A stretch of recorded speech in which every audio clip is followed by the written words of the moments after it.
to the question where you have the questions and I have the answers. And today there's no question. I'm taking a break from the slavery aspect to talk about Six the musical, as I talked about Hamilton the musical. And I don't know, I'm just analyzing historical stuff. I'm going to talk about what I did and just not like about Six and the historical context behind all of it and what liberties were taken. Obviously. Okay, so to start out, for those you don't know, Six musical is about the six wives of Henry VIII, and it's sort of like they join. This is like after the fact, modern era kind of thing. They join, kind of form like this pop band, and they have a contest to see who suffered the worst under Henry VIII. You know, to see who is the most deserving to be the leader of the band. And then they realize that they shouldn't be fighting and comparing their traumas, because the only thing that they're achieving is furthering that, like perpetuating that idea that they only matter because they were his wife instead of being their own people. And that we should start telling women's history as what they did, not who they were related to. Okay.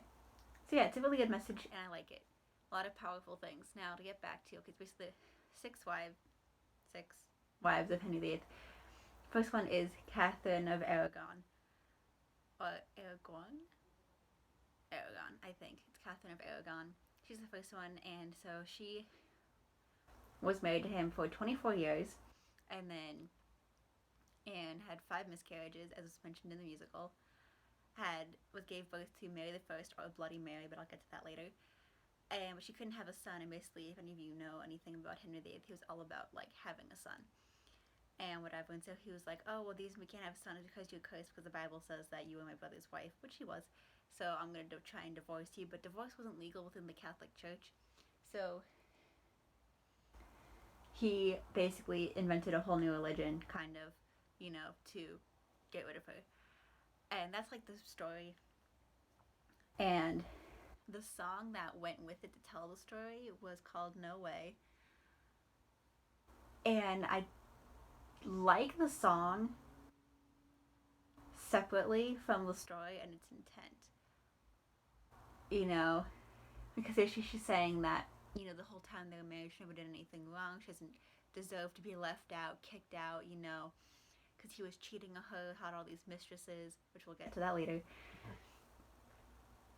And whatever, so there's like, no way, you can't legally divorce me, and all that kind of stuff, which is a good song. It's a good peppy song, but when you like actually get down to the lyrics, you're like in a modern context at least, it's like that's kind of fucked up.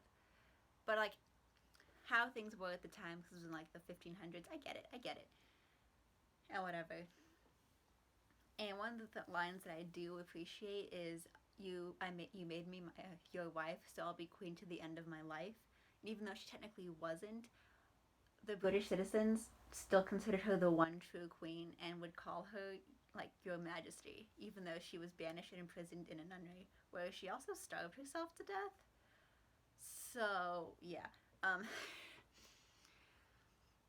And then on to the next wife is Anne Boleyn, who's like, once again, and they stated the most controversial, because he divorced Catherine of Aragon to marry Anne Boleyn.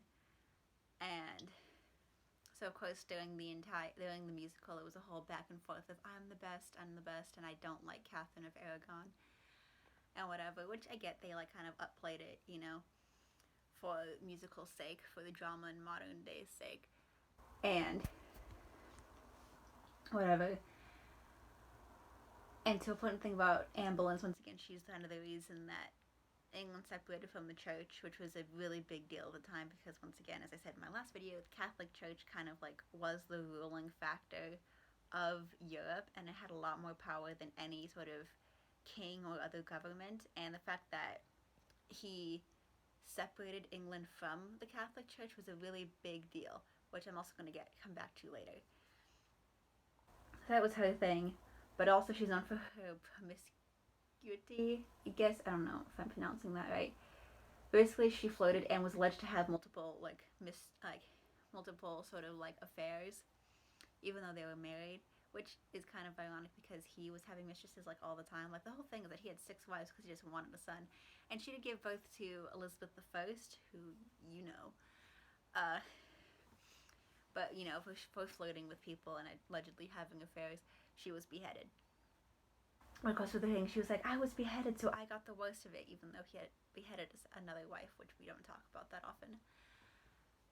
I can't say I don't like her song. I actually do like her song. It's kind of a bop, and whatever, because the whole "Don't Lose Your Head" and kind of highlighted like how controversial she was and why she was so controversial, because basically she was kind of just like she was kind of the homewrecker to England's like beloved Queen Catherine. So yeah. And then you have Jane Seymour, which, by the way, was Anne Boleyn's second cousin. All of the queens were related some way, except for Catherine, who was Spanish, and Anne of Cleves, who was German. But all the rest of them were related somehow. So yeah, he totally had a type. And so Jane Seymour was Anne Boleyn's second cousin, and of course she goes there and she's like, "I was the only one he truly loved," which is questionable, and he probably was. I'll say the one he truly loved, but I say at least one of the few. I think he did truly love Catherine of Aragon, and it finally was the "I want a son and I want my bloodline to keep ruling England," and that became more important than like actual love. And Jane Seymour did give him a son, Edward the First, and even though he died at the age of I think like 15 or something. Uh, and I Jane Seymour as a character bothered me, and the way the fandom treats her also bothers me, because they're always like, she's the mom friend or whatever, even though she's just as crazy as the rest of them. If anything, Catherine Parr was the mom friend because she had a level head throughout the whole thing and did the whole, "By the way, we probably shouldn't be doing this. I know I had it better, but I don't want to compare our traumas." You know, like she was doing all that. Whereas there's so many Catherines. Jane Seymour was like, "Well, I had it worse because I couldn't hold my new son. I died at childbirth," even though so did Catherine Parr. Uh, and whatever. And it's just, and her song was nice. Her song was nice. Was it the saddest song? No, but at the same time, we shouldn't compare trauma so to other people whose values are different. It could totally be a super sad song, and I feel like her song was so much more in depth than the rest of her character. Because it was talking about how, you know, she basically, had to shield herself from all of his physical and verbal abuse, and that she knew how his love for her was entirely dependent on her ability to give him a son, you know? But at the same time, he was buried next to her, and she was the only one of his wives to be given an official queen's burial. And whether that was because he actually loved her, because he actually gave her an heir, even though he had 2 perfectly good children, and a lot of other illegitimate children, but we don't talk about that, you know? Uh, so yeah, but she was just sort of just out there being like, "Well, I'm the best." And also because her introduction, they each have an introduction in the first part, and her introduction bothers me because it doesn't flow as smoothly as the rest of them do. And I get they wanted to make it a play on her name, but it still bothered me that it doesn't flow with the rest of the song. Okay, on to the next one, which is Anne of Cleves, who is a queen. She is the boss bitch. She honestly got the best ending out of all of them, and the fact that they played around that and joked about that was one of the highlights. She had one of like the most powerful songs, I think. And because she did end up the best. She, was sent off to marry this guy, and he's like, "Well, you're not pretty enough for me," but he liked her so much, he made her like his official like sister, gave her her own palace and wealth, let her see all the kids, and was basically like his best friend. She could show up to court whenever she wanted, and yeah, no complaints with Anne of Cleves. Then the next one is Catherine Howard, who personally I think her song was my favorite, and it had probably the most meaning. And I kind of don't like, and I feel like we're all kind of sleeping on her. Like the fandom is like she's an underrated character. Like I wouldn't say the smartest one, but she is one of the smarter ones. as every time we ask a history, Catherine Parr asks a history question, she actually has a legitimate, intelligent like answer. And because people, and it's obvious that she's overlooked in the musical. You know, it's like there's no way you could win you the least relevant Catherine, and she's like, I was sexually abused and basically raped and groomed since the age of 13, and then I was beheaded at the age of 19.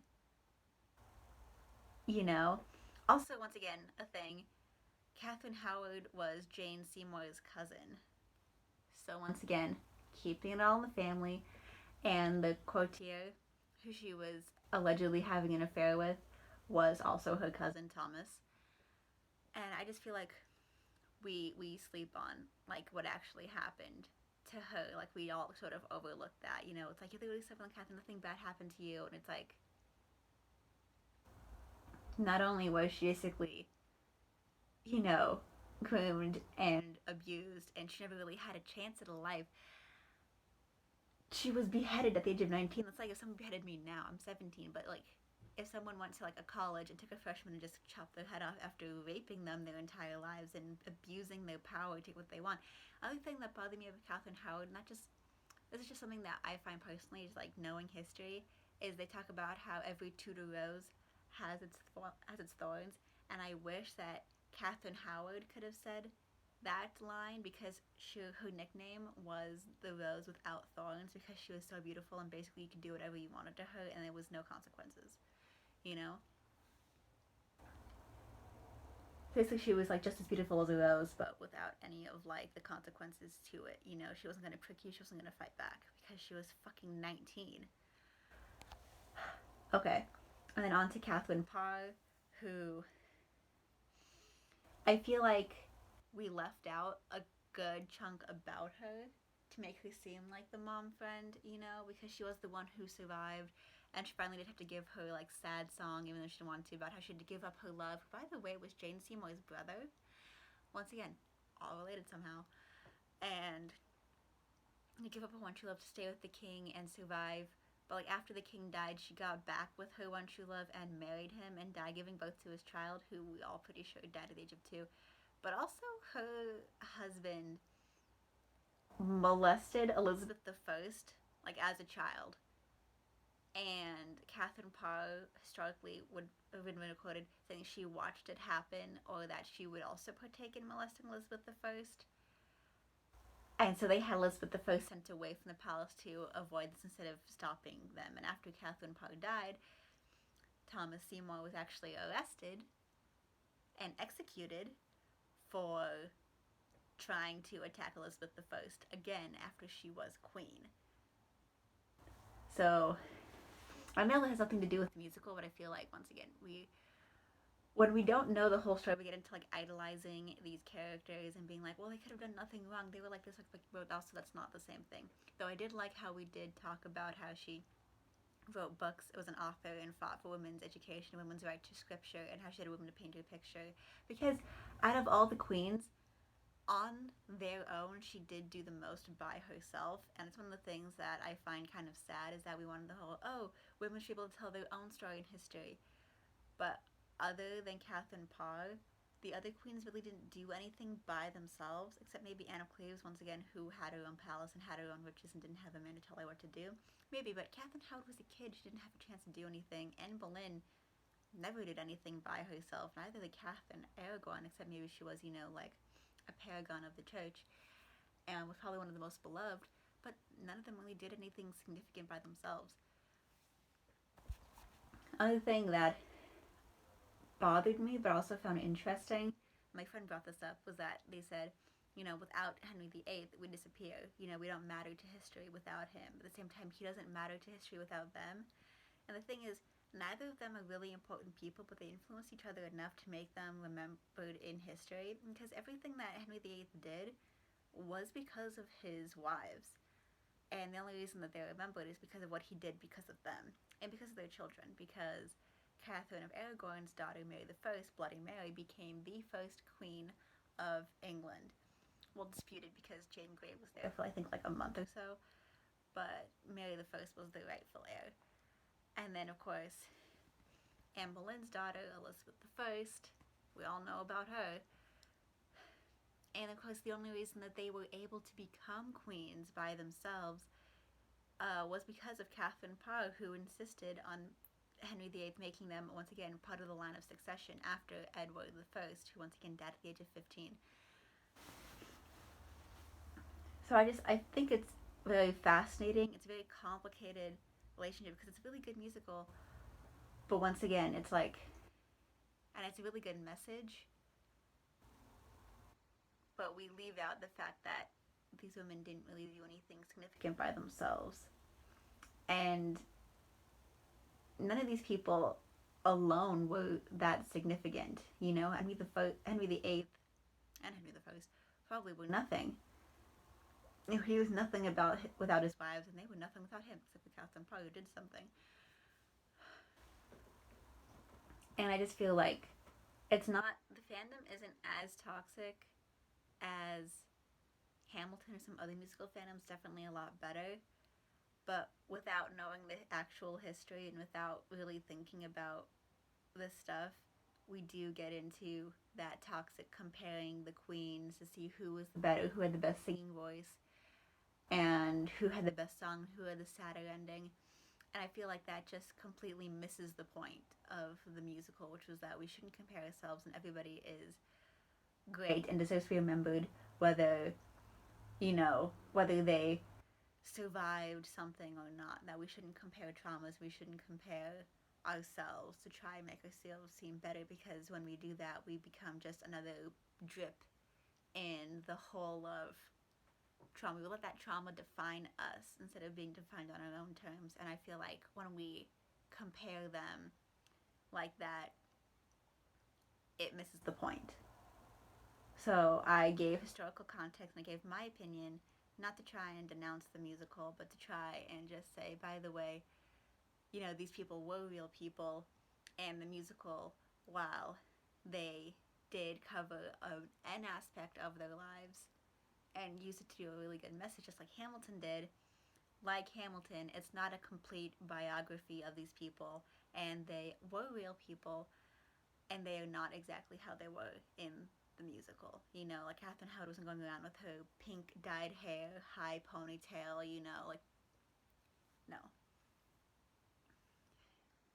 So that's just, I was thinking about it a lot, but I decided to make a video, and if you want me to analyze any other musicals, I will be happy to, of course. So have a day. By the way, I woke up this morning and the outside is completely yellow because of all the smoke and ash.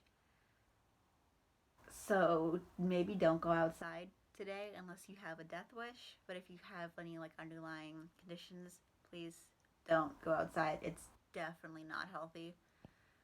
Anyway, I love you all. Have a great weekend. Today is Saturday, which marks the end of the first week of school, so we survived. So long, and thanks for all the fish. And be excellent to each other and party on, dudes.